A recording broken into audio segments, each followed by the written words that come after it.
is cooling off after running up very sharply. Mitul Shah of Reliance Securities and market expert Prakash Diwan are here with us to talk about Tata Motors' outlook going ahead. Mitul, morning. Starting with you.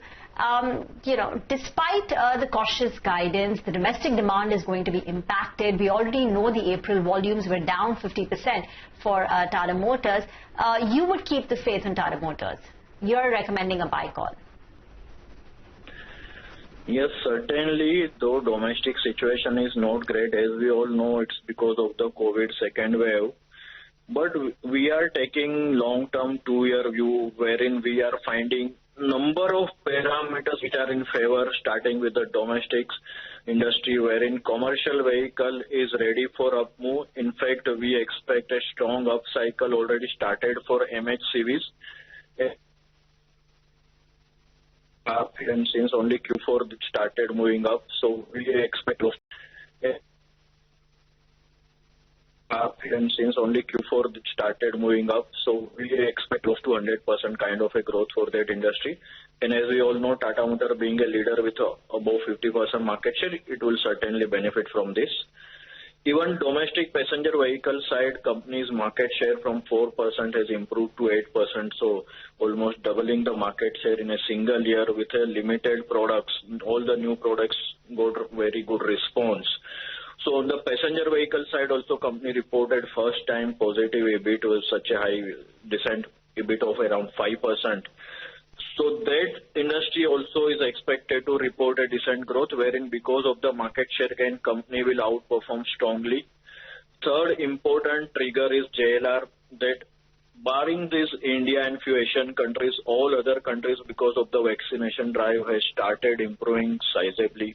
North America, China, in fact, companies double the volume. North America also there was a growth.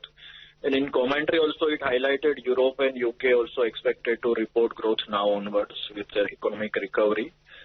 So only near-term issue related to semiconductor, that is industry-wide issue. It is not anything specific to company. Whereas if we'll go into the detail in terms of company specific, companies improved the market share for JLR also in last quarter from beginning with close to like a 1%, it has improved to 5% market share.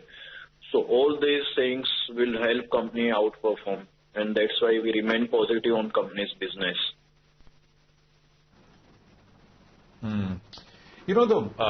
It's just one day and the stock has had a good run. But then I'm just trying to look at what perhaps the market may be looking at. Do you think, and a lot of the focus is on the global business and how global economies are opening up much faster because of much faster pace of vaccinations, etc. So focusing on that, JLR specifically, right? You can compare what JLR has done in terms of margins, etc., to what, say, BMW has done. BMW, for example, is guided for margins between 6 and 8%. Daimler has guided for about 11.9% EBIT margins for Mercedes in FY21. How do these compare to what JLR has reported and has said?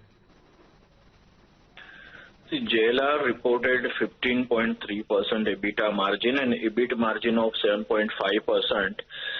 Now company is guiding very conservatively at 4% EBIT margin for full year FY22.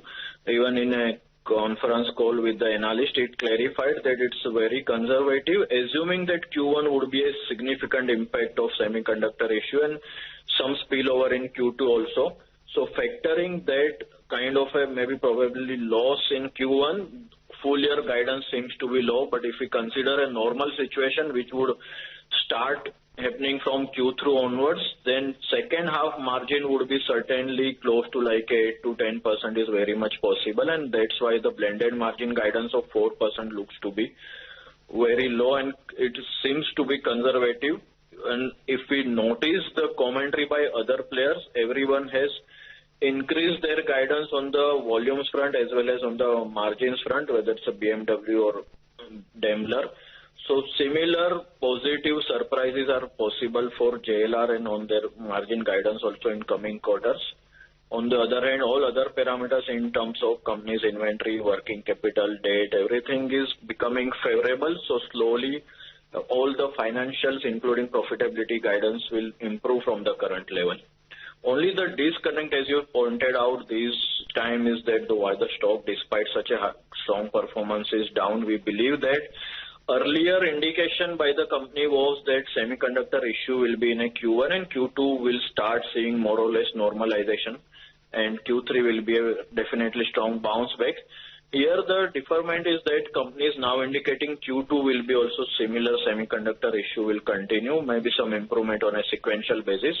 But normal situation or a decent recovery can be expected only Q3 onwards. So 1 quarter effect of negative on production side has impact for the near term. We believe that though every decline is a buying opportunity, for some time it may remain at this, and going forward we expect easily 20-25% upside potential considering the attractive valuation.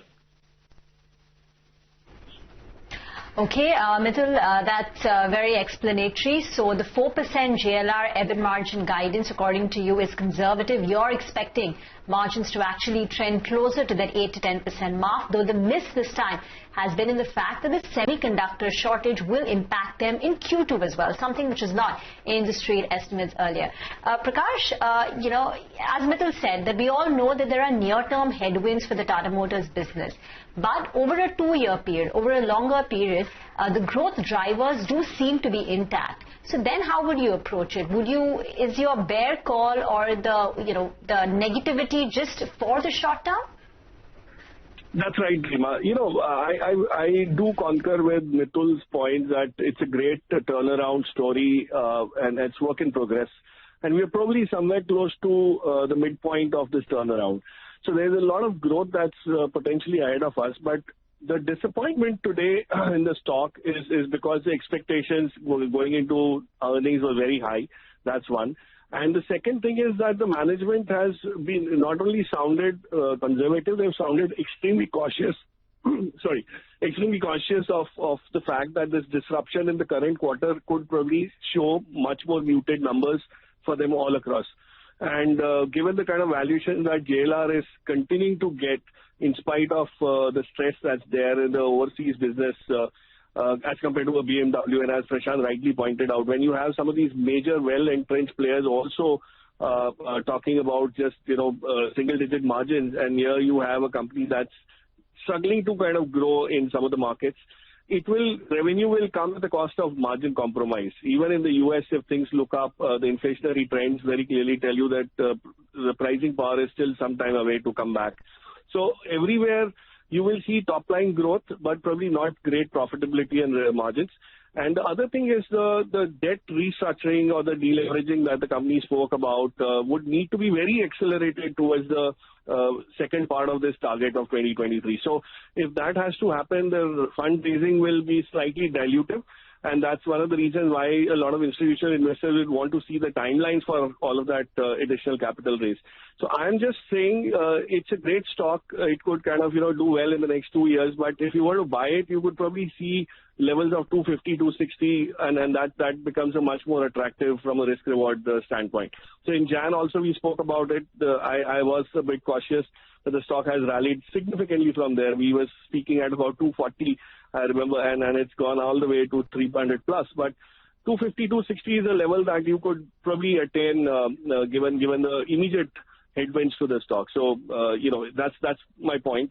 I would love to buy it, but buy it at lower levels and not kind of, chase it just because things are going to look up only in the long term. Mithul, Prakash, thank you very much for joining in. Today, of course, some froth is being taken off the Tata Motors stock. It's down close to about 5%. But from autos, we'll shift focus to another